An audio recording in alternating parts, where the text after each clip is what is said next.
Welcome back to Infidelity Tales Lab. We're incredibly grateful for your support.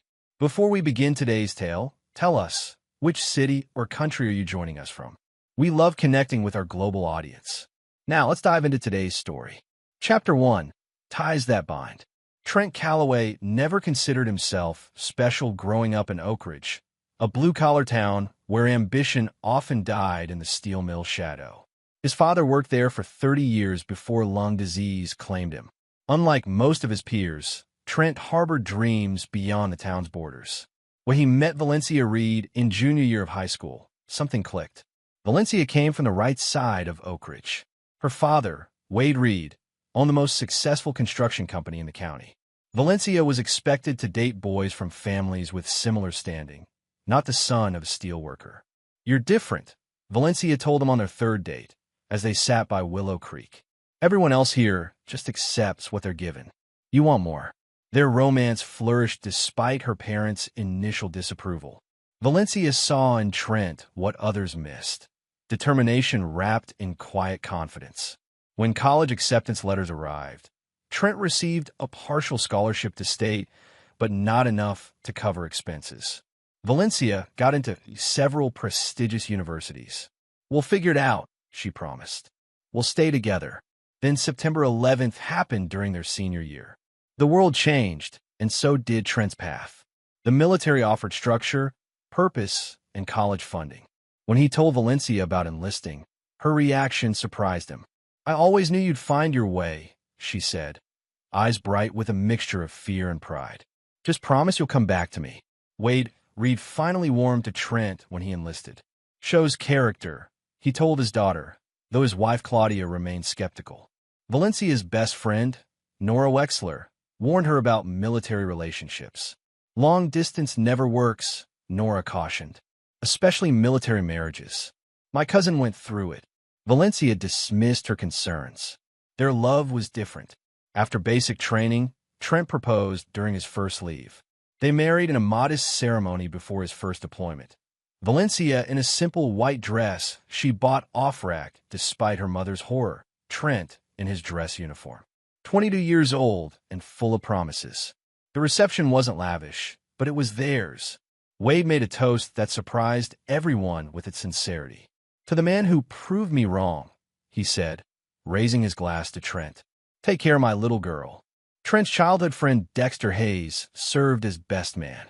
Dexter had taken over his father's auto repair shop in Oak Ridge and remained Trent's closest connection to home.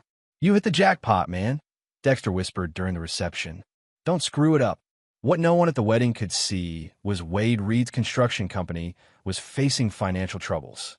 The recession had hit hard, but he maintained appearances, telling no one, not even his family, how precarious their situation had become. During his last night before deployment, Trent held Valencia close. "I'll write every day," he promised. "This tour will fly by, and when I come back, we'll start building our future." Valencia smiled, but something flickered behind her eyes. Doubt, fear, or something else entirely that Trent couldn't name. "Just come back safe," she whispered, clutching him tighter. "That's all that matters." Neither realized how their promises would soon be tested in ways they never imagined. Chapter 2. Distant Shores. The heat in Afghanistan hit Trent like a physical blow the moment he stepped off the transport plane. His unit, the 87th Infantry Regiment, was stationed at a forward operating base in Kandahar province. The landscape was alien: dust-covered mountains, sparse vegetation, and a perpetual haze hanging over everything. Staff Sergeant Roscoe Bennett, a hardened veteran on his fourth tour, took Trent under his wing. "First deployment's the hardest," Bennett told him. "Not because of what happens here, but because of what happens back home." At first, Trent didn't understand what Bennett meant. He and Valencia video chatted when possible, exchanged emails daily. She sent care packages with homemade cookies that arrived as crumbs but tasted like home. She seemed supportive, asking questions about his day-to-day life while carefully avoiding mention of the dangers. 3 months in, the frequency of Valencia's messages began to decrease. The video calls grew shorter, often with Valencia claiming fatigue or plans with friends. Trent attributed it to the 13-hour time difference and the natural rhythm of life continuing without him. My wife's started renovating the house, Valencia mentioned during one call, the video quality pixelating her expression. Dad connected us with this amazing contractor, Garrison Pike. You'd like him. He's rebuilding homes for veterans when he's not working on high-end projects. Trent noted how her eyes lit up when she mentioned the contractor. Something cold settled in his stomach, but he pushed it away. That's great, he said. Just don't break the bank. Don't worry about money, Valencia replied quickly. Dad's helping out. You focus on staying safe. What Valencia didn't share was that the help for her father came with strings. Wade Reed had partnered with Garrison Pike on several commercial developments, desperate to save his failing business. Having Pike renovate Valencia's home was part of cementing that relationship, one that was becoming increasingly important to Wade's financial survival. Meanwhile, Trent's unit faced mounting pressure as insurgent activity increased in their region. During a routine patrol, their convoy hit an IED. 2 soldiers died, and Trent sustained minor shrapnel wounds. The incident earned him a Purple Heart, but left invisible scars. After the attack, Trent tried calling Valencia for comfort, but she didn't answer. When she finally responded the next day, her excuse about being at a spa day with Nora rang hollow. Specialist Daniel Russo, who bunked next to Trent, noticed his growing concern. "Everything cool on the home front?" he asked one night. "Yeah, just the usual distance stuff," Trent replied, not wanting to voice his suspicions. Russo hesitated before speaking. "My ex started the same way before I got a Dear John letter my first tour. Just saying, watch for the signs." The signs multiplied. Valencia's social media showed her at restaurants, parties, and events, always smiling, rarely mentioning Trent. In several photos, a tall, well-dressed man appeared in the background. Though never tagged, Trent recognized him from Valencia's home renovation updates, Garrison Pike. "She's just living her life," Trent told himself. "I can't expect her to put everything on hold." Then came the operation in a small village near the Pakistani border. Intelligence suggested a high-value target was hiding there. What they found instead was an ambush that left Trent with a bullet through his shoulder and 3 more dead comrades. During his recovery at the base hospital, Trent received only one brief email from Valencia expressing generic concern. Meanwhile, Dexter sent him a cryptic message. "Call me when you can, brother. It's important." When Trent finally connected with Dexter via video call, his friend's face was grim. "I don't know how to tell you this," Dexter began, "but Valencia's been seen around town with that contractor. They're not being subtle about it. They're working on the house," Trent said defensively. "Of course they're together." Dexter shook his head. "Not just at the house, man. Dinner at Riversong, weekend trips to the lake." Nora tried to warn her about how it looks, but Valencia shut her down. Trent felt his world tilt. Maybe it's business. Her dad's working with this guy. That's part of it, Dexter admitted. Wade's company is in trouble. Word is Pike's investment is keeping it afloat. But this thing with Valencia, it looks personal, Trent. After the call, Trent stared at the ceiling of the medical unit. His shoulder wound, nothing compared to the pain in his chest. That night, he drafted an email to Valencia asking directly about Garrison Pike. He deleted it without sending. Instead, he requested emergency leave, citing family issues. The leave was denied. His unit needed him, especially with their reduced numbers. Trent would have to wait 3 more months before rotation home. 3 months to wonder what awaited him in Oak Ridge. Chapter 3. Shattered Illusions. Trent's unit returned to Fort Drum in New York on a crisp autumn day. After processing through base, soldiers reunited with waiting families. Trent scanned the crowd, spotting families embracing, children running to fathers, wives clutching husbands, but no Valencia. He pulled out his phone, finding a text sent that morning. "Sorry, can't make it to New York. House emergency. See you at home. Love you." Dexter had offered to drive up, but Trent had declined, wanting Valencia to be there instead. Now he regretted that decision as he boarded the shuttle to the airport alone. Upon landing at Oak Ridge Regional Airport, Trent found Dexter waiting. "Thought you might need a ride after all," Dexter said, embracing him. During the drive to Trent's house, the modest three-bedroom he'd purchased with his military signing bonus before deployment. Dexter was uncharacteristically quiet. "Just say whatever you need to say," Trent finally prompted. Dexter gripped the steering wheel tighter. "I'm not sure what's waiting for you at home, but be prepared. Things have changed. With Valencia, with everything. Her dad's business is barely hanging on. Pike's been the white knight, but rumors say the partnership isn't just business." When they turned onto Trent Street, he immediately noticed the changes. The once simple house now featured a new facade, landscaping, and a BMW parked in the driveway beside Valencia's Audi. "Wanted to come in?" Dexter asked as they pulled up. Trent shook his head. "I need to handle this myself." Inside, the house was unrecognizable. Open concept where walls once stood, high-end finishes, designer furniture, a showcase rather than a home. Valencia emerged from the kitchen, looking startled. Her hair was different, her clothes more expensive, but it was the diamond bracelet on her wrist that caught Trent's attention, one he'd never seen before. "Trent, you didn't tell me exactly when you'd be here," she said, moving to embrace him awkwardly. "House emergency?" he asked, stepping back. "Looks like the emergency was making it into a showroom." Valencia flushed. The renovations ran over. Garrison was just fixing. "Garrison," Trent interrupted. "First-name basis with the contractor?" Before Valencia could respond, a tall man with perfectly styled hair and a tailored shirt emerged from the back of the house. "Sorry to interrupt," he said smoothly. "I was just checking the guest bathroom installation." Trent's jaw tightened. "You must be Pike." "Garrison, please," the man said, extending his hand with practiced charm. "Valencia's told me so much about you. Thank you for your service." The rehearsed gratitude felt hollow. Trent ignored the outstretched hand. "What are you doing in my house when I wasn't expected home?" An uncomfortable silence fell before Valencia intervened. "Garrison, maybe you should go. Trent and I need to catch up." After Pike left, Trent confronted Valencia. "What's really going on here? And don't insult me with lies." Valencia's composure cracked. "What do you want me to say? That I've been lonely? That while you've been gone, I've had to remake my life?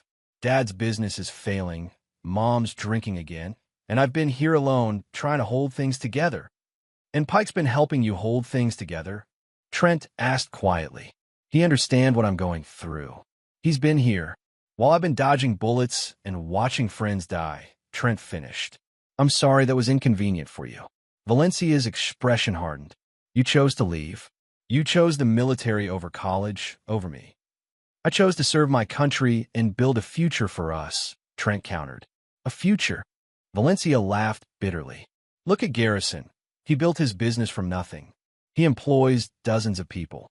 He's helping save Dad's company. What's your plan? More deployments? More months apart?" The words hung between them like shrapnel.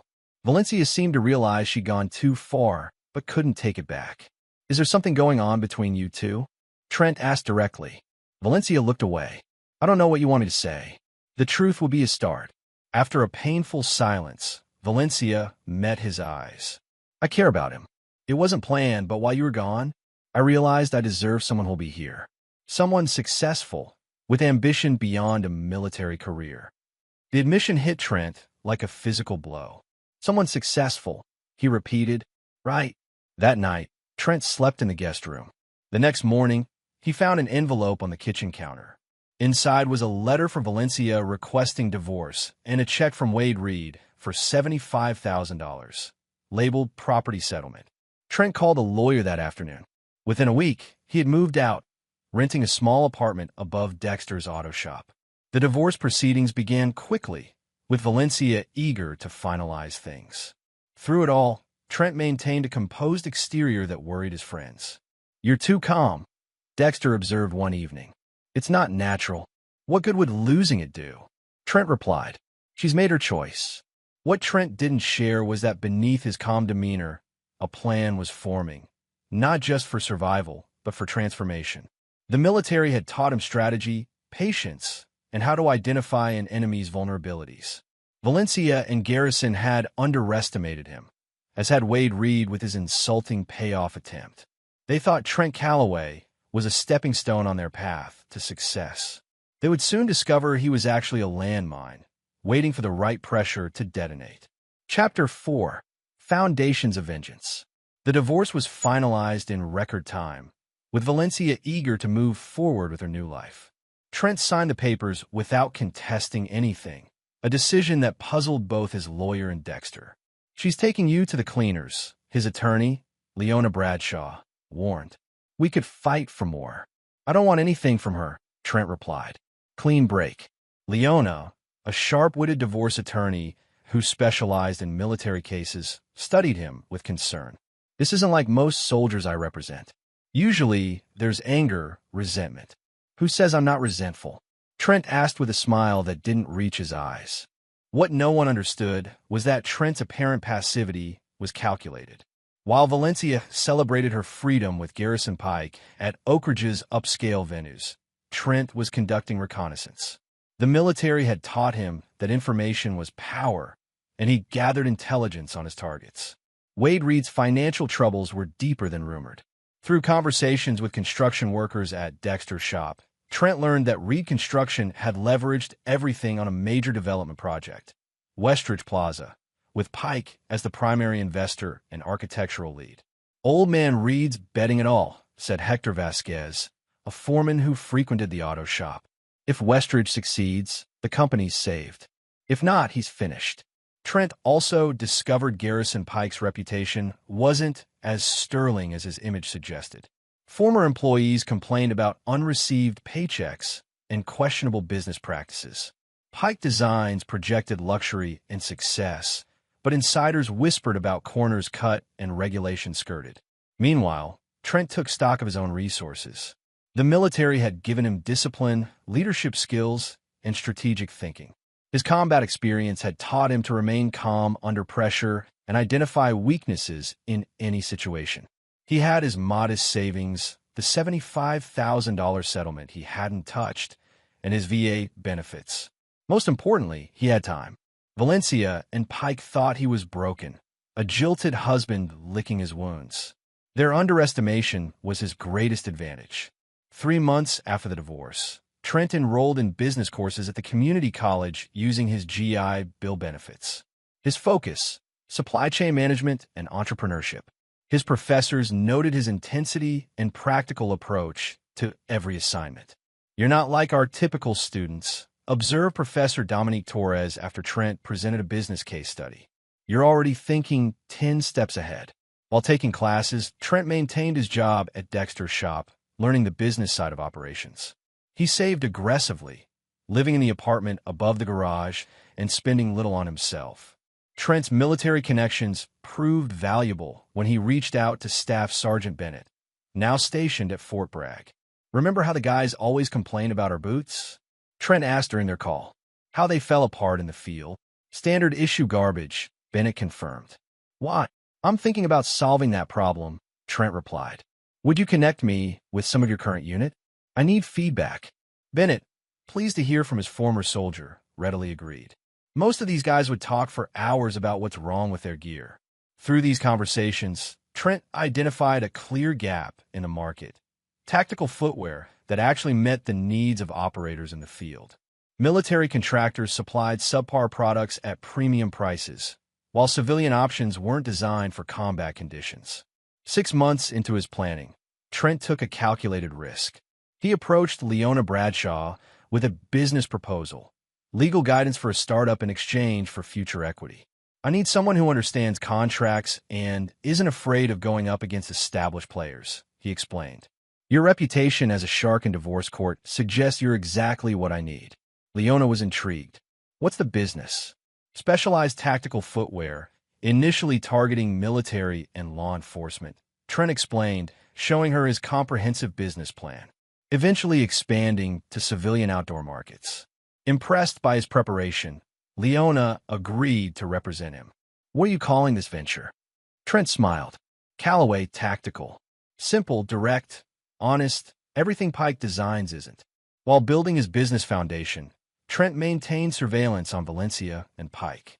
Their relationship had grown increasingly public, with Valencia now working at Pike Designs as a client relations specialist, a position created specifically for her. The Westridge Plaza development had broken ground with significant media coverage, positioned as Oak Ridge's economic revitalization project. What Pike didn't realize was that Trent had been systematically connecting with key players in the construction and development industry, suppliers, contractors, even building inspectors, establishing relationships that would prove valuable. One evening, Dexter confronted Trent as he reviewed material samples in his apartment. "You're planning something, aren't you? This isn't just about moving on." Trent looked up from his work. "What makes you say that?" "You've got that look, same one you had when Billy Thornton bullied us in 10th grade, before you orchestrated his social downfall without ever throwing a punch." Trent chuckled at the memory. Billy deserved what happened. "So do Pike and Valencia," Dexter acknowledged. "Just tell me you won't do anything that'll land you in prison." "I'm not interested in prison visits." "Nothing illegal," Trent promised. "Just appropriate consequences." What Trent didn't share with Dexter was that his plan was already in motion. Earlier that week, he'd met with Colin Maxwell, a building inspector with a reputation for thoroughness, who had been passed over for the Westridge Plaza inspections in favor of a more flexible colleague. "Must be frustrating to see corners cut," Trent had commented during their meeting. Maxwell's expression had darkened. "Pike's got friends in the permit office. But karma comes around eventually." "Maybe karma just needs a little direction," Trent had suggested. As autumn turned to winter, Trent's dual efforts progressed. Callaway Tactical developed prototypes based on feedback from active military personnel, while his network of contacts around the Westridge development expanded. Valencia and Pike remained oblivious, celebrating their successes at charity galas and industry events, their pictures frequently appearing in local media.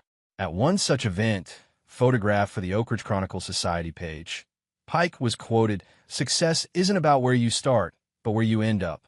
Some people just don't have what it takes to make it in this business." Trent cut out the quote and pinned it to his wall, a daily reminder of what he was working toward. Not just a business, but vindication. Not just financial success, but justice. As the foundations for both his company and his revenge solidified, Trent received unexpected news. His old unit was being deployed again, and some of his former comrades had requested his newly developed boot prototypes for field testing. "This could fast-track our development," Leona noted when he told her. Trent nodded. "And give us credibility no one can question." The pieces were falling into place.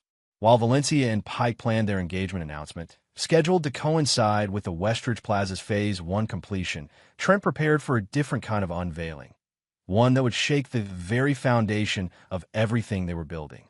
Chapter 5. The Unraveling. The Westridge Plaza development had become Oak Ridge's crown jewel, at least on paper. The first phase was nearing completion, with luxury retail spaces already leased to high-end brands never before seen in the modest town. Local newspapers praised Garrison Pike as a visionary bringing prosperity to Oak Ridge, with Wade Reed riding his coattails back to financial solvency. Valencia had become the project's unofficial spokesperson, her transformation from military wife to sophisticated businesswoman complete in the public eye. Behind the scenes, however, tensions were mounting. Construction delays had pushed the budget beyond initial projections. Pike had pressured contractors to cut corners to maintain the timeline, creating a web of compromises known to few outside the project. What Pike didn't realize was that Trent had positioned himself at the center of an information network. Through Dexter's connections with construction workers, Trent learned about substituted materials and skipped inspections. Through Leona's legal contacts, he discovered the precarious financing arrangements Pike had established, leveraging future phases to fund current construction. "Pike's building a house of cards," Leona observed during one of their strategy sessions for Callaway Tactical. "One strong wind." Trent nodded. "And I'm about to become a hurricane." His opportunity arrived 6 months into the Westridge development when the project's safety officer, Winston Baxter, stopped by Dexter's shop with brake problems. "Stress is killing me," Winston confided while waiting for repairs. "Pike's pushing us to finish the main pavilion for some big announcement event, but there are issues with the structural supports." "Serious issues?" Trent asked casually. "Serious enough that I've documented everything and sent registered letters to cover my ass," Winston replied. I'm not going down when this comes to light. That evening, Trent made 2 calls. The first was to Colin Maxwell, the building inspector who'd been sidelined from the Westridge project. The second was to Simone Torres, an ambitious reporter for the Oak Ridge Chronicle who'd been relegated to human interest stories despite her investigative background. I might have something that would interest you, Trent told Simone. A story about Oak Ridge's biggest development and questions no one's asking. Meanwhile, Callaway Tactical had progressed from prototype to limited production. The boots Trent had sent with his former unit had performed exceptionally in Afghanistan, generating buzz within military circles. Using his settlement money and a small business loan guaranteed by the VA, Trent had secured manufacturing capacity with a factory in Maine that specialized in military-grade footwear. What no one in Oak Ridge knew was that Trent had leveraged his growing industry connections to approach the same high-end outdoor retailers Pike was courting for Westridge Plaza. His pitch: authentic performance footwear designed by veterans, not fashion items masquerading as tactical gear. 2 weeks before the grand Phase 1 opening of Westridge Plaza, Trent's plans converged. The Oak Ridge Chronicle published Simone Torres's explosive investigation. Questions of safety.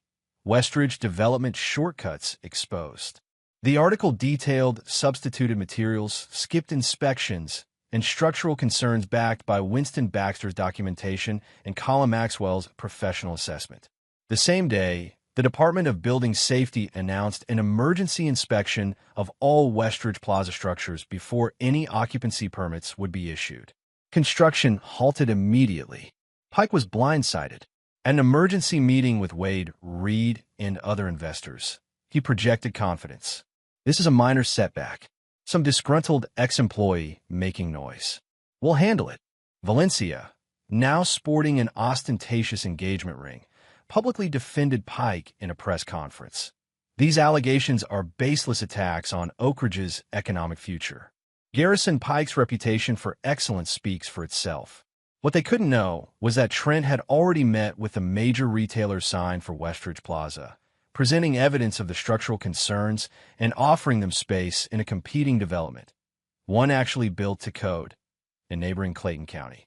3 retailers pulled out of their Westridge contracts within days, citing safety concerns. The project's financing began to wobble as banks questioned the development's viability. Pike scrambled to contain the damage, pushing his political connections to expedite new inspections and offering concessions to keep retailers committed.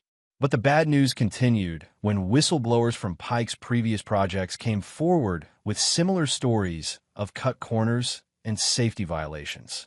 Valencia found herself in an impossible position. Her father's company was completely leveraged on Westridge's success. Her fiancé was facing mounting allegations. Her carefully constructed new life was showing cracks. Late one night, she appeared at Dexter's shop after hours, finding Trent working on financial projections for Callaway Tactical. "You're behind this, aren't you?" she demanded, eyes red from crying. Trent looked up calmly. "Behind what? Don't play innocent. The inspections, the article, the retailers pulling out, it's all too coordinated." "Sounds like karma to me," Trent replied. "Or maybe just the consequences of cutting corners." Valencia's composure cracked. "You don't understand what you're doing. My father will lose everything. We'll lose everything. Like I lost everything when you decided I wasn't successful enough." Trent countered. "When you threw away our marriage while I was serving overseas. This is your revenge? Destroying a project that would help the whole town." Trent stood, facing her directly. "I didn't substitute inferior materials. I didn't bribe inspectors. I didn't put people's safety at risk for profit. That was your successful fiancé." Valencia faltered. "Garrison says it's standard industry practice. Everyone does it, and that makes it right." Trent shook his head. "The Valencia I married had higher standards." She noticed the Callaway Tactical prototypes and marketing materials on his desk. "What is all this?" "My future," Trent replied simply. "The one you didn't think I was capable of building." Valencia left without another word, but her visit confirmed what Trent suspected. The pressure was working. The facade was cracking. The following week, the situation deteriorated further. Emergency inspections revealed significant structural issues requiring extensive remediation. The project completion date was pushed back indefinitely. Investors began demanding answers and threatening to pull funding. Pike's response was to double down, holding another press conference where he accused competitors and disgruntled elements of orchestrating a smear campaign. Though he didn't name Trent directly, the implication was clear. What Pike couldn't have anticipated was that Trent had obtained copies of the original building plans through his network, showing the approved materials and methods, compared with documentation of what was actually used. This evidence was anonymously delivered to the district attorney's office with a detailed accounting of the potential public safety implications. The DA announced an investigation into possible criminal negligence and fraud related to the Westridge development.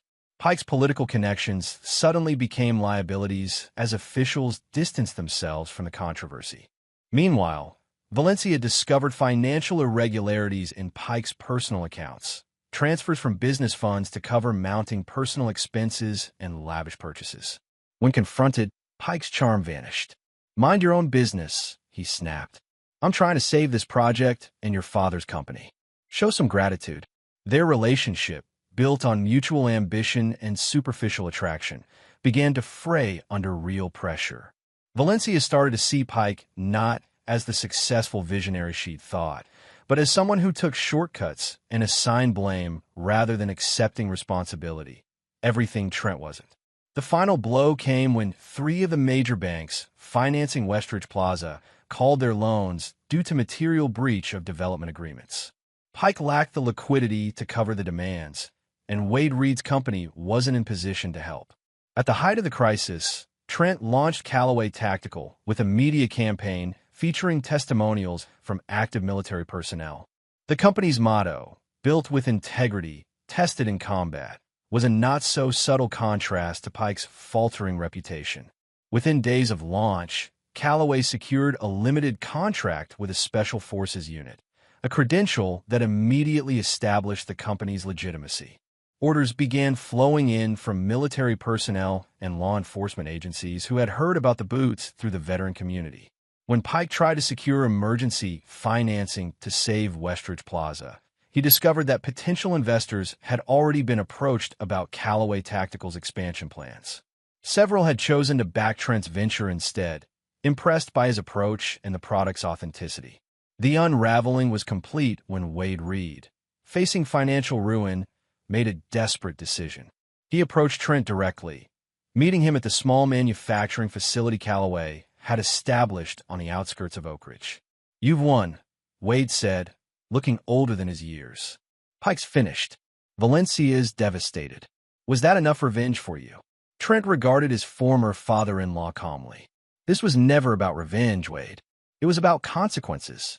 Pike built his success on shortcuts and lies. That kind of foundation always collapses eventually. "And what about my company? The workers who depend on those jobs?" Trent had anticipated this conversation. "I have a proposal. Reed Construction has a solid reputation outside of the Westridge disaster. Callaway Tactical needs to expand manufacturing. We could form a partnership, your construction experience, my growing brand." Wade was stunned. "Why would you help me after everything?" "Because unlike Pike, I don't destroy things for personal gain," Trent replied. "But my offer comes with conditions. Complete transparency. No shortcuts. And you cut all ties with Pike." Faced with no alternatives, Wade agreed. The partnership would save his company while helping Callaway Tactical expand. The news spread quickly through Oak Ridge.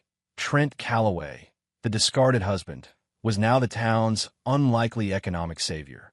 For Valencia, the revelations were devastating. Her fiancé was under investigation. Her father had partnered with her ex-husband. Her carefully constructed new life had imploded spectacularly. And through it all, Trent had never once engaged in direct confrontation or questionable tactics. He had simply exposed the truth and offered better alternatives.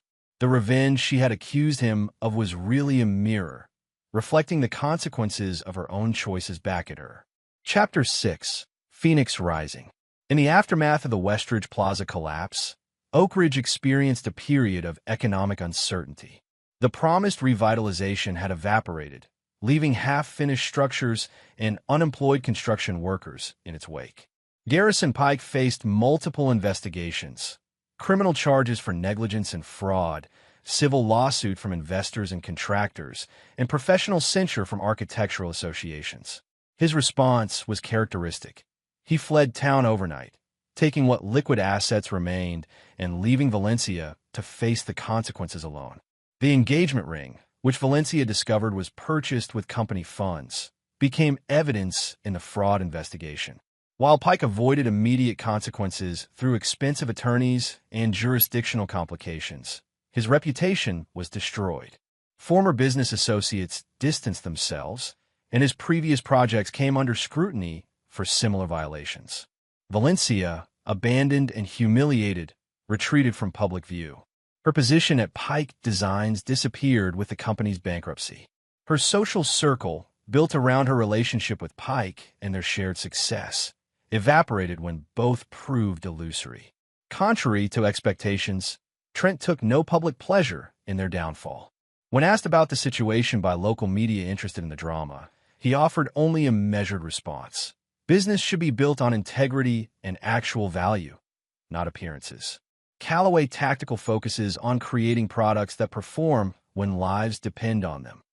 The partnership between Callaway Tactical and Reed Construction proved surprisingly effective. Wade's experience in development and construction complemented Trent's strategic vision and product knowledge. Together, they converted an abandoned factory on Oak Ridge's north side into Callaway's expanded manufacturing facility, employing many workers left jobless by the Westridge failure. 6 months after the Westridge collapse, Callaway Tactical had grown from a startup to a recognized name in specialized footwear. Their military contracts expanded, and law enforcement agencies across the country began adopting their boots as standard issue. The company's commitment to quality and its foundation in actual field experience resonated with professionals who understood the importance of reliable equipment. Trent's leadership style contrasted sharply with Pike's flashy approach. He maintained a modest office in the factory, regularly walked the production floor, and knew every employee by name. His military background informed his management philosophy: clear objectives, defined responsibilities, and genuine concern for his team. The success brought unexpected attention. Industry publications featured Callaway Tactical as an emerging player disrupting established manufacturers. Veteran organizations praised the company's hiring practices, which prioritized former military personnel. Investment offers arrived regularly, though Trent remained selective about external funding. One evening, as Trent reviewed expansion plans in his office, Dexter arrived with surprising news. "Valencia's back working at the diner," he said, referring to the local restaurant where she had Waitress during college. "Nora says she had no choice. Her parents are selling their house to pay legal fees, and she's got nowhere else to go." Trent absorbed this information without visible reaction. "That's unfortunate." "That's it. Unfortunate?" Dexter pressed. "The woman who dumped you for a more successful man is now serving pancakes while you're running a $1 million company. There's poetic justice, and then there's this." "What do you want me to say, Dexter? That I'm celebrating her downfall? I'm not Pike. I don't build myself up by standing on others. So you feel nothing seeing her brought so low?" Trent considered the question seriously. "I feel that everyone's choices lead somewhere. She chose Pike because he appeared successful and present. I was neither at the time. Her mistake wasn't choosing him over me. It was valuing appearance over substance." Dexter shook his head. "You're a better man than most." What Trent didn't share was the complexity of his feelings. Vindication, certainly, but not the satisfaction he had expected. The revenge that had driven him for months felt hollow now that it was complete. Valencia's suffering didn't heal his wounds. Only his own success and forward momentum did that. The following week, Callaway Tactical received an unexpected visitor. Valencia arrived at the factory reception area, clearly uncomfortable but determined. "I need to speak with Trent," she told the receptionist. "It's personal." When Trent emerged from his office, Valencia barely recognized him. Gone was the military crew cut, replaced by a more relaxed style. His posture remained disciplined, but he carried himself with the confidence of someone who knew exactly who he was and where he was going. Valencia, he acknowledged. Let's talk in my office. Once the door closed, Valencia spoke rapidly. I know you orchestrated everything. The inspections, the article the investors pulling out. You systematically destroyed Garrison and took my father's company in the process. Trent leaned against his desk. Is that what you came to say? I came to ask why, she replied, voice breaking. Was humiliating me so completely necessary? Was ruining my life worth it? I exposed Pike's fraudulent practices and offered better alternatives to investors and retailers. Trent corrected calmly. Everything that happened stemmed from his actions and choices, and yours. My choices? I made one mistake. You chose a man who built his success on lies and shortcuts, Trent interrupted. You chose appearance over substance, Valencia. That wasn't a mistake. It was a revelation of character. The words landed like physical blows. Valencia's carefully constructed indignation crumbled. So this was your revenge? Showing me how wrong I was. This wasn't about revenge, Trent replied. It was about building something real while Pike built illusions. The fact that his illusions couldn't withstand scrutiny isn't my fault. And what about us? Did what we had mean anything to you? Trent's expression softened slightly. It meant everything to me. That's why your letter hurt so deeply. I deserve someone successful. Those words stayed with me through every day of building this company. Valencia flinched at hearing her own words quoted back. I was wrong, she admitted quietly, about so many things. Yes, you were. Trent agreed without malice. But your mistake wasn't leaving me. It was measuring success by the wrong metrics. After a pause, Valencia asked, what happens now? With us? Nothing. That chapter is closed, Trent replied. But if you're asking about your future, that's entirely up to you. Easy for you to say from your position, she said bitterly. I've lost everything. No, you've lost the illusion of everything, Trent corrected. Just like I did when I came home to find you with Pike. The difference is what we built afterward. Their conversation was interrupted by Leona Bradshaw arriving for a scheduled meeting. Seeing Valencia, she raised an eyebrow, but remained professional. Should I come back later? She asked Trent. No, we're finished, he replied, turning to Valencia. Good luck, Valencia. I mean that sincerely. As Valencia left, she passed the wall of Callaway Tactical's core values, prominently displayed in the reception area.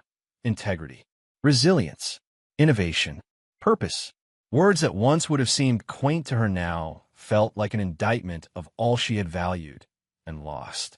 That evening, Trent met with Wade Reed at the factory to discuss expansion plans.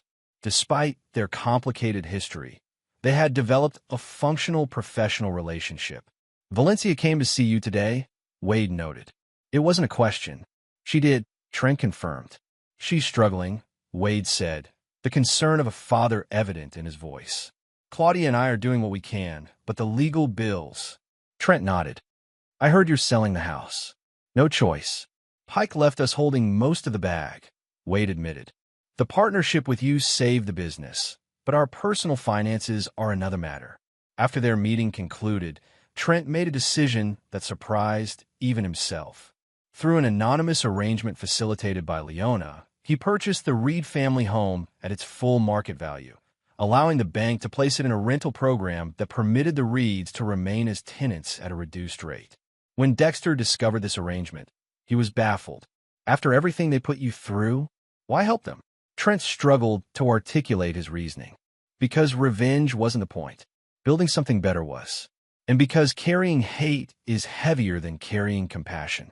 As Callaway Tactical continued its ascent, Trent maintained his focus on expansion and innovation. The company opened a research facility dedicated to developing new materials and designs.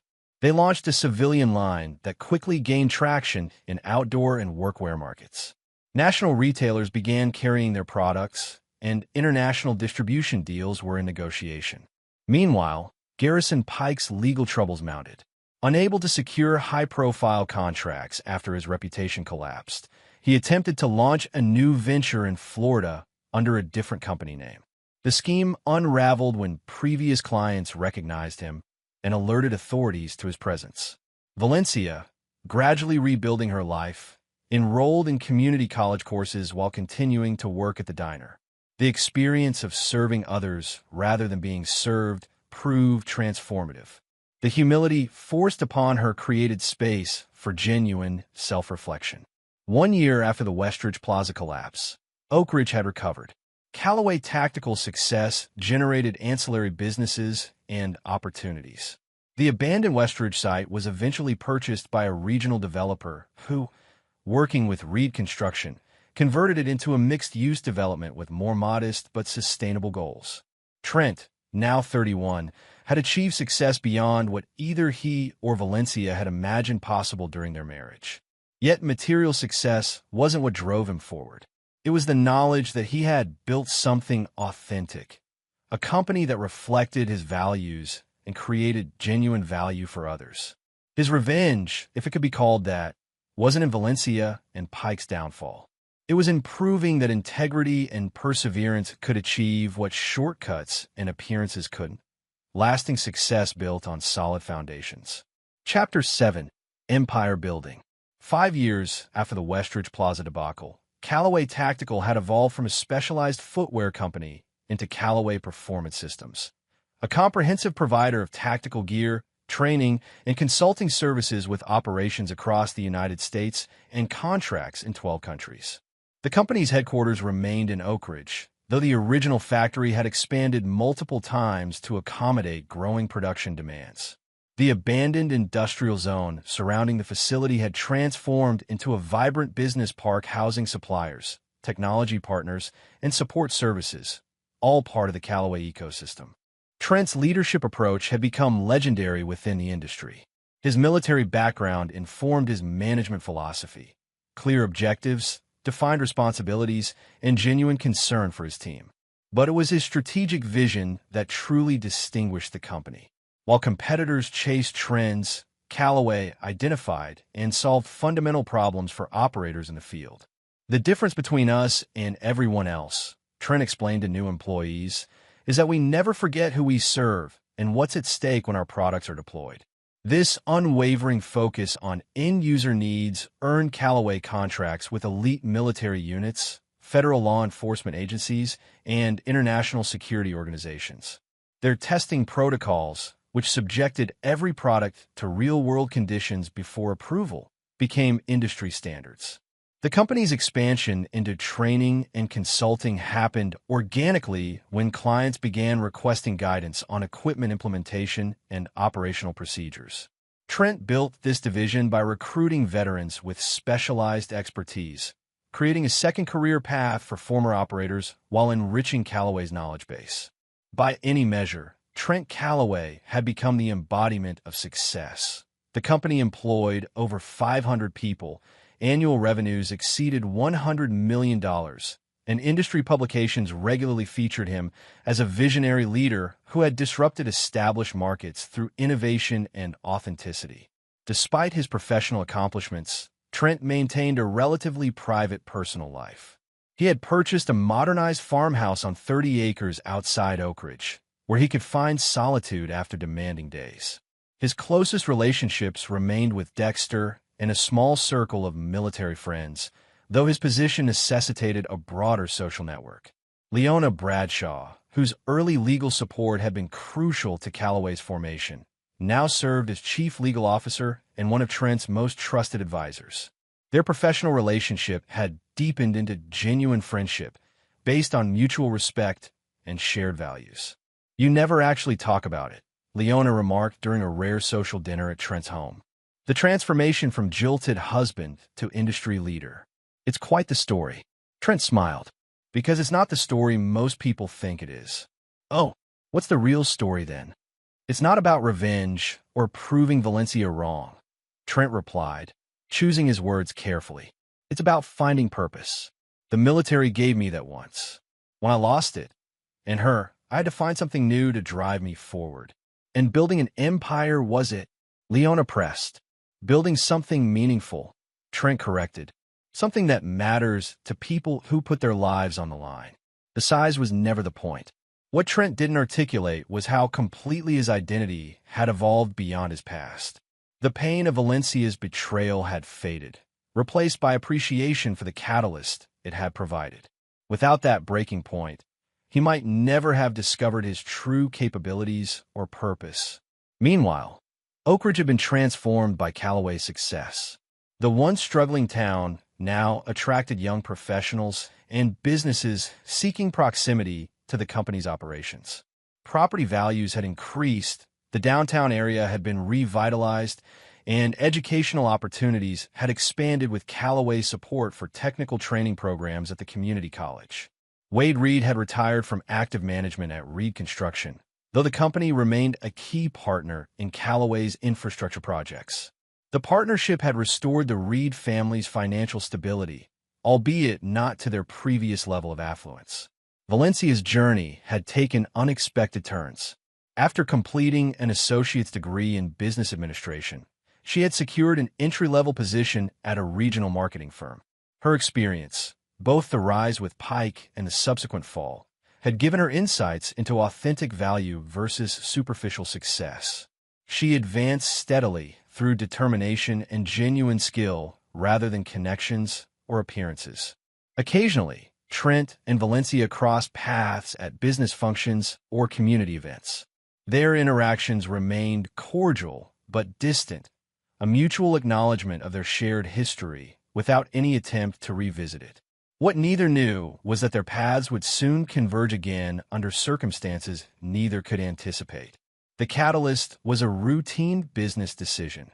Callaway Performance Systems needed expanded public relations capabilities to support international growth.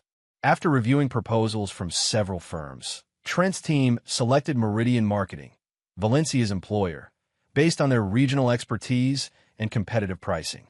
When the contract was finalized, Valencia was assigned as the account manager due to her familiarity with Oak Ridge's business landscape.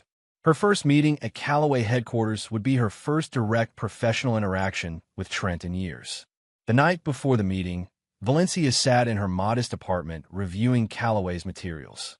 The company's evolution amazed her, from a focused tactical footwear startup to a comprehensive systems provider employing hundreds, all built by the man she had once dismissed as lacking ambition. At their scheduled meeting, Valencia arrived at Callaway headquarters 15 minutes early, taking in the impressive facility. The reception area displayed the company's products, awards, and core values. Still the same four words Trent had established at the beginning: integrity, resilience, innovation, purpose. When Trent entered the conference room, accompanied by his marketing director, Valencia was struck by the man he had become. Now 36, he carried himself with quiet confidence that required no external validation. Success had not made him flashy or arrogant, qualities she had once mistakenly associated with achievement. Valencia, he acknowledged with a professional nod. Good to see Meridian sent their best. The meeting proceeded with focused efficiency. Trent outlined Callaway's objectives for the campaign, emphasizing authenticity in all messaging. We don't sell gear, he explained. We provide solutions that can mean the difference between mission success and failure, sometimes between life and death. Our communication needs to reflect that responsibility. Valencia found herself impressed by the clarity of his vision and the loyalty he inspired in his team. This was leadership based on substance rather than style, everything Garrison Pike had imitated but never truly possessed. After the meeting concluded, Trent asked Valencia to stay behind. When they were alone, an awkward silence fell between them, the weight of their history momentarily displacing their professional personas. I didn't realize you were at Meridian, Trent finally said. For years now, Valencia replied. I'm surprised your team didn't mention it before approving the contract. They might have. I don't micromanage their decisions. After a pause, he added, will this arrangement be a problem for you? Valencia met his gaze directly. No, it's business. I'm good at what I do now. Actually good, not just connected or well-positioned. Trent nodded. I've heard positive things about your work. Meridian was selected on merit. Thank you, she replied, genuinely appreciative of the acknowledgement. What about for you? Will working with me be uncomfortable? The past is the past, Trent said simply. We've both moved forward. As Valencia gathered her materials to leave, curiosity overcame her professional restraint. Can I ask you something? All of this, she gestured to encompass the headquarters building. Would it have happened if we had stayed together? If I hadn't left me for Pike? Trent finished when she hesitated. He considered the question seriously. I don't know. Maybe eventually, but probably not with the same drive or timeline. Sometimes our worst moments lead to our best outcomes. The philosophical response surprised her. The wounded soldier she had abandoned would have answered differently. This man had transcended the pain she had caused and found wisdom in it, another measure of how far he had come. For what it's worth, she said quietly, I've spent years regretting how I handled things. Not just leaving, but how I did it. What I wrote to you. Trent's expression remained unreadable. We all have regrets, Valencia. The question is what we build from them. After she left, Trent stood at his office window overlooking the Callaway campus. Their interaction had stirred memories he typically kept buried beneath daily operations and strategic planning. Not just of Valencia's betrayal, but of the man he had been before, defined by external expectations rather than internal purpose. That evening, he called Dexter, who had expanded his auto repair business into a regional chain with Trent's early investment. Valencia's firm is handling our international PR, Trent explained after exchanging greetings. She'll be working directly with our team. Dexter whistled. That's quite the full circle. How'd it feel seeing her in a professional context? Strange, Trent admitted, but not in the way I expected. It was like meeting someone from a different lifetime. She's single again, Dexter mentioned casually. Has been for a couple years now. That's not relevant, Trent replied firmly. We have a professional relationship now. Nothing more. What Trent didn't share was how the encounter had reminded him of something missing in his life. His company had become his primary focus, almost his entire identity. While professionally fulfilling, it left little room for personal connections beyond his established friendships. The following weeks brought regular interactions with Valencia as the marketing campaign developed. Their professional relationship remained strictly bounded, though they gradually settled into a rhythm that acknowledged their history without being defined by it. During this period, Callaway received significant news. The company had been selected as a finalist for a major defense contract that would expand their international presence substantially. The competition included established industry giants with decades of government relationships. This is the opportunity we've been building toward, Trent told his executive team. Not just for the contract itself, but for what it represents, recognition that our approach has fundamentally changed the industry standard. The final presentation would take place in Washington, D.C., requiring coordination between technical, operational, and marketing teams. Valencia's role expanded to help craft the public-facing elements of the proposal, giving her deeper insight into Callaway's operations and Trent's leadership approach. As they worked together on the presentation, Valencia observed how thoroughly Trent had integrated his military experience into his business methodology, emphasizing reliable performance under pressure, clear communication, and unwavering support for those on the front lines. You've created something remarkable, she told him after a particularly intensive strategy session. Not just successful, but meaningful. Trent studied her for a moment before responding. That was always the difference between Pike and me. He wanted success for its own sake, the appearance, the status. I wanted to solve real problems for people whose lives depend on having the right equipment. The comment hung between them, an implicit reference to her past choice and its consequences. Rather than becoming defensive, Valencia nodded. I understand that now. I didn't then. Their conversation was interrupted by news that would accelerate their collision course with the past. Garrison Pike had been released from prison after serving 3 years for fraud and financial crimes. Local media reported he had returned to Oak Ridge, claiming rehabilitation and a desire to make amends. Chapter 8. Ghosts of the Past. Garrison Pike's return to Oak Ridge created ripples throughout the community. Local media covered his release with skepticism, recalling the economic damage his fraudulent practices had caused.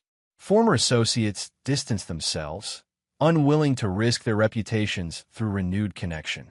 Pike's public statements projected humility and redemption. "I've paid for my mistakes," he told the Oak Ridge Chronicle.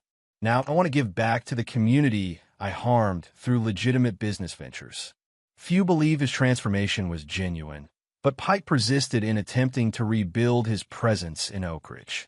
He rented a modest office downtown, far from his previous luxurious headquarters, and established Pike Consulting, positioning himself as an advisor to small businesses and entrepreneurs. When Trent learned of Pike's return, his response was measured.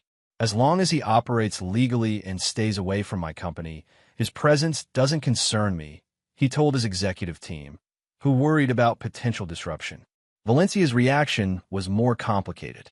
Pike had contacted her immediately upon his return, requesting a meeting to clear the air and make amends for past wrongs. She had declined firmly, but his persistence troubled her. "He keeps calling," she confided in Nora during lunch. "Says he's changed and wants to apologize properly." Nora, who had remained Valencia's friend through her downfall and rebuilding, was skeptical. "Garrison doesn't apologize. He manipulates. Whatever he wants, it's not closure." Valencia agreed intellectually, but admitted the situation was stirring up unresolved feelings. "Working with Trent's company while Garrison tries to reconnect. It's like my past and present are colliding."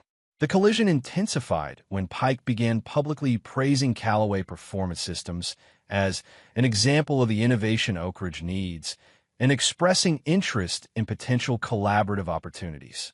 His transparent attempt to associate himself with Callaway's success caught media attention, forcing Trent to respond. Through an official statement, Callaway Performance Systems made its position clear. "We have no relationship with Mr. Pike and no interest in establishing one. Our standards for business partners include a demonstrated history of integrity and transparent practices." The public rejection angered Pike, whose rehabilitation narrative required acceptance from successful local businesses. His focus shifted to Valencia, intensifying his efforts to reconnect with her as both a personal validation and a potential inroad to Trent's world. "He's becoming more aggressive," Valencia told Trent after a project meeting. "Showing up at my office, sending elaborate gifts. It's affecting my work." Trent frowned. "Have you considered a restraining order?" "That feels extreme, but his behavior is increasingly erratic," Valencia admitted. "Yesterday, he mentioned knowing about my work with Callaway. He seemed fixated on it." "That's concerning," Trent acknowledged. "Pike has always been driven by appearances and connections. Seeing you working with me after everything must be triggering his worst insecurities." What neither anticipated was how quickly Pike would escalate from annoyance to active threat. The following week, industry blogs published insider stories questioning Callaway's manufacturing standards and suggesting the company's meteoric rise involved shortcuts similar to Pike's past practices. Though the allegations were vague and unsubstantiated, they created uncertainty just as Callaway prepared for the critical defense contract presentation. Suppliers and partners requested reassurance. Competitors amplified the rumors. Leona's investigation quickly traced the stories to sources connected to Pike, though his involvement was carefully concealed. "Classic Pike. He's trying to create doubt through innuendo," she reported to Trent. "Nothing actionable yet, but the timing is obviously intended to disrupt the contract bid." Valencia was horrified when she discovered Pike's campaign. "He's using the same tactics you exposed years ago. Now against you," she told Trent. "I feel responsible since my connection to both of you gave him the opening." "You're not responsible for his actions," Trent replied firmly. "But your insight into his methods could be valuable in countering them." As the defense contract presentation approached, Pike's attacks grew more sophisticated. Financial analysts received anonymous tips suggesting Callaway's growth was unsustainable. Manufacturing employees were approached about potential safety concerns that could be shared with regulatory agencies. Pike was leveraging every contact and tactic to undermine the company Trent had built. The situation reached critical mass when Pike managed to access preliminary marketing materials for the defense contract through a junior employee at Meridian who had previously worked for him. The breach compromised sensitive elements of Callaway's proposal strategy. Valencia discovered the leak and immediately reported it to both her superiors at Meridian and to Trent. Pike manipulated my colleague using their past relationship, she explained. He's been planning this for weeks. The crisis required immediate response. Trent convened an emergency meeting with his executive team and legal counsel. We have two challenges, he outlined. First, securing our proposal and adapting to the breach. Second, neutralizing Pike's ongoing campaign without being distracted from our objectives. While Callaway's technical team worked to revise their presentation strategy, Leona developed the counteroffensive against Pike. We need to expose his methods without engaging in the same tactics, she emphasized. Maintaining our integrity is non-negotiable. Valencia, though not part of Callaway's team, offered crucial assistance. I know how Pike operates, his contacts, his pressure points, his methods. Let me help. Her involvement created a strange alliance between former spouses now united against a common adversary. Working closely together revealed to Valencia how thoroughly Trent had transformed from the soldier she had married into the leader before her, strategic, composed under pressure, and unwavering in his principles. For Trent, Valencia's assistance provided unexpected clarity about his own journey. Her insights into Pike's psychology helped anticipate and counter his moves, but more importantly, her presence forced Trent to finally confront and release lingering resentments he hadn't fully acknowledged. Their strategy against Pike developed along two paths. Officially, Callaway Performance Systems issued a comprehensive response to the rumors, inviting industry analysts and journalists to tour their facilities and review their quality control processes. The transparency neutralized much of Pike's innuendo campaign. Unofficially, Valencia leveraged her knowledge of Pike's past to identify his current vulnerabilities. His rehabilitation narrative depended on maintaining the appearance of legitimate business practices. Any suggestion that he was reverting to previous patterns would undermine his carefully constructed comeback. Through Leona, they discovered Pike had approached several of Callaway's competitors with promises of insider information, technically a violation of his parole conditions regarding corporate espionage. Rather than having him arrested immediately, they documented his activities meticulously, building a comprehensive case. We're not just defending against his current attacks, Trent explained to his team. We're ensuring he can't repeat them. As the defense contract presentation date approached, Pike grew increasingly desperate. His campaign against Callaway wasn't achieving the desired impact, and his attempts to re-establish himself in Oak Ridge's business community were faltering as his true intentions became apparent. In a final reckless move, Pike attempted to approach members of the Defense Contract Selection Committee directly, offering concerning information about Callaway's practices that they should consider before making their decision. This overreach provided exactly the opening Trent and Valencia had anticipated. The committee members reported Pike's contact attempts, triggering an official investigation into potential interference with government procurement processes, a serious federal offense. When Pike realized the trap he had walked into, he made one last desperate attempt to salvage his position. He contacted Valencia, demanding she meet him or he would release information about her that would end her career and relationship with Callaway. Valencia immediately informed Trent and Leona about the threat. Together, they arranged for Valencia to meet Pike at a public restaurant, with hidden recording devices and Leona's legal team watching from nearby tables. At the meeting, Pike's facade of rehabilitation completely collapsed. He alternated between threatening Valencia and attempting to charm her with memories of their past relationship. When neither approach worked, he revealed his true motivation. This was never just about business, he admitted bitterly. It's about Callaway. The man was nothing when you left him for me. Nothing. Now he's running the company I should have built, living the life that should have been mine. The difference is that Trent built his success on solving real problems with real solutions, Valencia replied calmly, while you built yours on appearances and shortcuts. Pike's expression darkened. You think you understand him? The man orchestrated my downfall and took everything from me. His precious integrity is a front. He's more calculating and ruthless than I ever was. No, Garrison, Trent simply exposed the truth about your methods. The consequences were of your own making. As Pike became more agitated, he inadvertently confessed to his recent campaign against Calloway, including details of how he had manipulated people and planted false information, all captured on the hidden recording devices. The following day, Pike was arrested for parole violations and new charges related to corporate espionage and attempted interference with government contracting. The evidence Valencia had obtained ensured he would face significant additional prison time and permanent restrictions on his business activities. With Pike neutralized, Calloway's team refocused entirely on the defense contract presentation. The crisis had actually strengthened their position by demonstrating the company's resilience and integrity under pressure, qualities particularly valued by defense procurement officers. The night before departing for Washington, Trent invited Valencia to dinner at his home, a gesture of appreciation for her role in resolving the Pike situation. The farmhouse's simple elegance reflected its owner's values: quality without ostentation, functionality with purpose. "I never properly thank you," Trent said as they sat on his porch, overlooking the property. "Your insights into Pike were crucial." "It felt like closing a chapter that needed ending," Valencia replied. "For both of us." The conversation gradually shifted from Pike to their own history. For the first time in years, they spoke openly about their marriage, its dissolution, and the divergent paths they had taken afterward.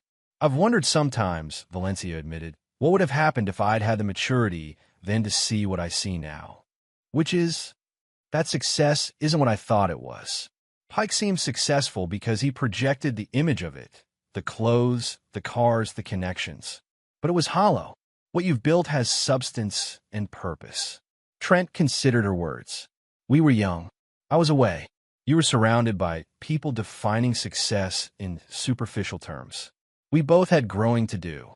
Their conversation continued late into the evening, not rekindling romantic feelings, but achieving something perhaps more valuable: mutual understanding and genuine closure. As Valencia prepared to leave, she asked the question that had lingered unspoken throughout their renewed connection. "The high school reunion is next month. Will you be attending?" Trent hadn't considered it. His focus had been entirely on the defense contract and countering Pike's threats. "I hadn't planned on it. Those events always feel like exercises in comparison and nostalgia." "You'd certainly win any comparison," Valencia noted with a small smile. "The most successful graduate in our class, by any measure." "That was never the point," Trent replied. "I know. That's why you deserve the recognition," Valencia said. "Think about it. It might be a fitting conclusion to this chapter for both of us." As she drove away, Trent considered the invitation and what it represented. Perhaps it was time to come full circle, to return to where their story began, not for validation or vindication, but as acknowledgement of the journey completed.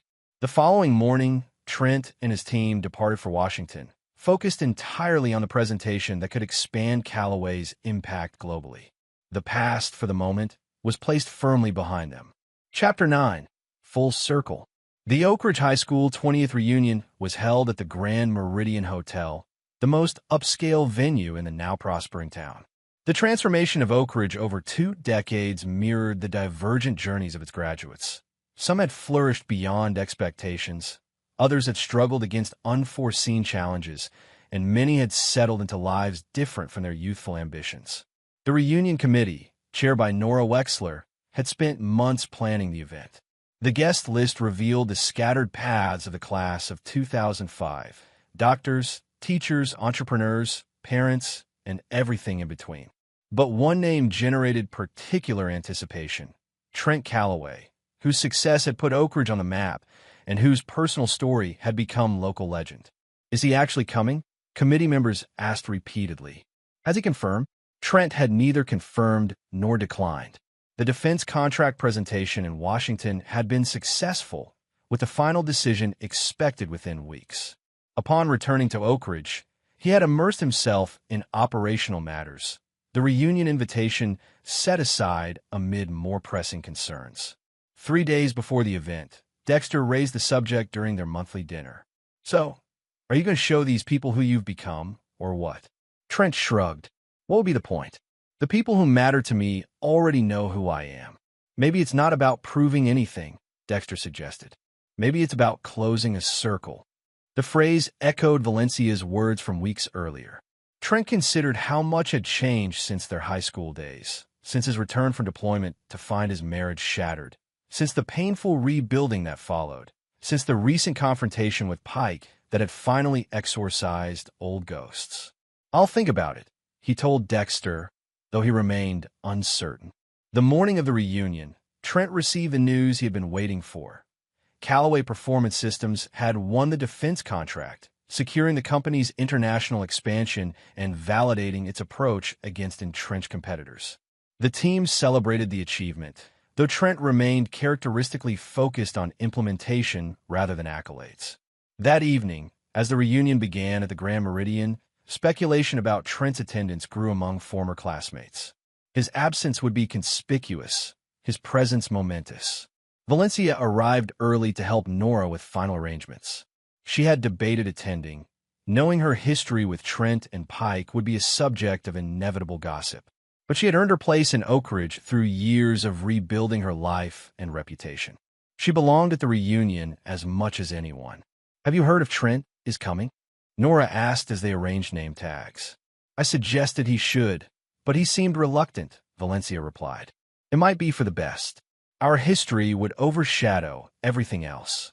The ballroom gradually filled with former classmates reconnecting, comparing life paths, and revisiting shared memories. Many had followed Trent's success from afar, reading about Callaway Performance Systems in business publications or seeing the company's products used by law enforcement and military personnel. As the evening progressed, Valencia found herself engaged in conversations about her marketing career, carefully navigating questions about her past relationships. She had built a respectable professional identity separate from both her failed marriage and her disastrous relationship with Pike. The woman who had once valued status above substance had evolved into someone who understood the difference between them. Shortly after the formal dinner began, a stir swept through the ballroom. Heads turned toward the entrance where Trent Callaway stood, dressed not in flashy attire, but in a well-tailored suit that projected quiet confidence. He had come alone, without entourage or fanfare. The room fell momentarily silent as former classmates processed his presence. This was the local success story in the flesh, the jilted husband who had transformed rejection into empire.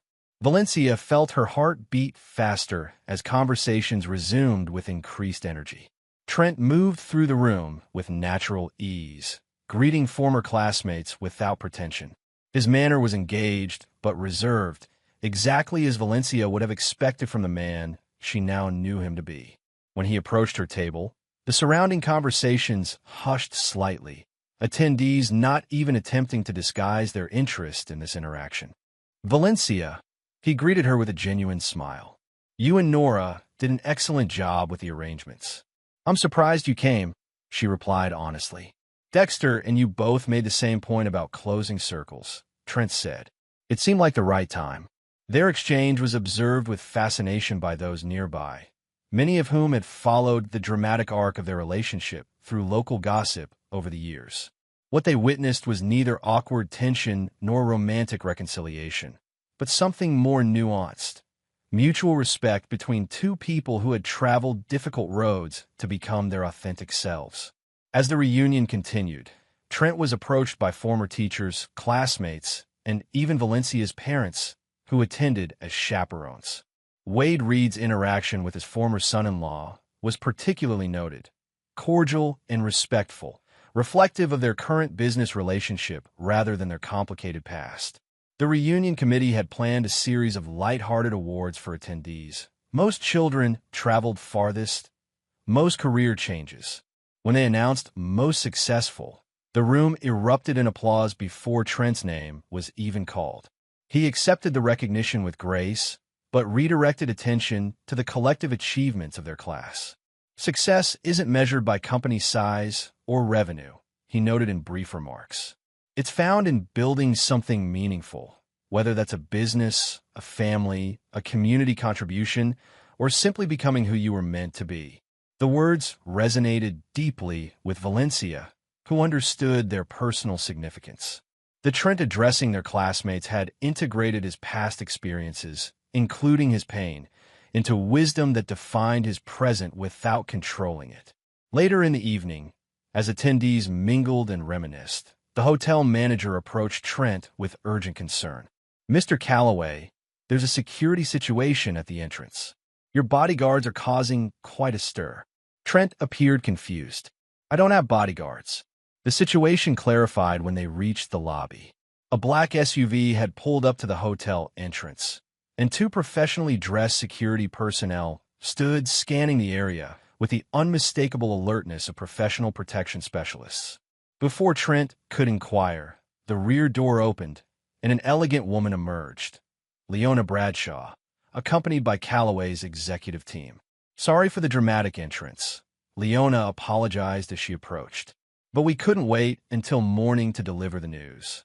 "The contract?" Trent asked, immediately focused. "Not just that," Leona replied, her usual professional demeanor giving way to genuine excitement. "The Secretary of Defense personally called. They're not just adopting our gear, they're implementing our entire training protocol for special operations units. It's beyond what we proposed." The significance of this development was momentous. Calloway's methodologies would now influence military operations at the highest levels, a validation of Trent's vision that exceeded even his ambitious goals. As Trent absorbed this news, former classmates gathered in the lobby, witnessing the scene with dawning realization. The security personnel, the executive team's deference to Trent, the evident importance of the moment, all confirmed what many had heard but few had truly comprehended about Trent Calloway's rise. Valencia, standing nearby, felt a complex mixture of emotions: pride in Trent's achievement, appreciation for the leader he had become, and a bittersweet acknowledgement of her own past blindness to his potential. When Trent turned to find her watching, he crossed the lobby to share the moment. "Everything we've built, it's going to make a real difference now," he told her quietly. "For the operators in the field, the ones who matter most." "You always understood what really mattered," Valencia replied. "I'm sorry I didn't see that sooner." Around them, their former classmates watched with undisguised fascination as the woman who had once declared Trent not successful enough stood before him now, his company's triumph unfolding in real time. Some expected, perhaps even hoped for, a moment of public humiliation or rejection. It would have completed the revenge narrative they had constructed around Trent's rise. Instead, they witnessed something more meaningful: the quiet closure of a chapter between two people who had moved beyond their shared pain to mutual respect. "Would you like to join us?" Trent asked, gesturing toward his team. "We're celebrating at the office. Many of these developments built on marketing strategies you helped create." Valencia shook her head gently. "This is your moment, not mine. I have my own path now." Trent nodded, understanding. Different paths, but maybe parallel ones now instead of divergent. As Trent departed with his team, the remaining reunion attendees buzzed with conversation about what they had witnessed. For most, it was simply dramatic entertainment, the perfect conclusion to their nostalgic evening. For Valencia, watching the SUVs pull away, it represented something profound: the final resolution of their complicated history. Trent had achieved success beyond anyone's imagination, but his greatest triumph wasn't financial or professional. It was becoming a man defined by purpose rather than resentment, by vision rather than vindication. The following morning, as attendees departed Oak Ridge to return to their scattered lives, local media reported two significant developments: Callaway Performance Systems' landmark defense contract and Garrison Pike's additional sentencing for parole violations and new charges. The contrast between these stories provided perfect symmetry. The man who had built his success on integrity reaching new heights, while the man who had relied on shortcuts and appearances faced the consequences of those choices once again. Trent returned to his farmhouse after the celebration with his team, reflecting on the completion of a journey that had begun with a devastating betrayal. The revenge he had once craved had materialized in a form he could never have anticipated, not through Valencia's downfall or Pike's imprisonment, but through his own transformation into someone who had transcended their impact on his life. The military had taught him that true victory wasn't about destroying enemies, but about achieving objectives that mattered. His objective had evolved from personal vindication to creating something of lasting value, a company that protected those who protected others. As for Valencia, the reunion marked her own form of closure. The ambitious young woman who had valued status over substance had grown into someone who recognized authentic achievement. Her professional success, though more modest than Trent's, was built on genuine skills rather than connections or appearances. In the weeks following the reunion, as Callaway Performance Systems began implementing the defense contract, Trent received an unexpected message from Valencia. Not a personal outreach, but a formal introduction to a veteran support organization seeking corporate partnerships for rehabilitation programs. The gesture communicated everything necessary about their new relationship: professional, purposeful, focused on creating value rather than revisiting the past. Trent approved the partnership immediately, recognizing its alignment with Callaway's core values. Their paths would continue to intersect in Oak Ridge's business community, their shared history informing but no longer defining their interactions. Both had learned the same fundamental lesson through different experiences. True success wasn't measured by external validation, but by internal integrity. The transformation of a heartbroken soldier into an industry leader hadn't occurred because of revenge, but because of resilience. The company he built stood as testament not to Valencia's poor judgment, but to his own discovered purpose. And in that discovery lay the most complete form of vindication, becoming someone whose success was so authentic and meaningful that comparison to the past became irrelevant. Trent Callaway had not just survived betrayal. He had alchemized it into something precious and enduring. The revenge fantasy of rejecting Valencia at a high school reunion had been replaced by something far more significant: the creation of a life so purposeful that rejection or acceptance from others, even her, no longer defined his worth. That was the true victory, the genuine triumph, the most complete circle of all. And there you have it. Another story comes to an end. What did you think? I'd love to hear your thoughts in the comments below. If you enjoy this story, consider joining our community by subscribing. It means the world to us. For more stories like this one, check out the recommended videos on screen. And I'll see you there.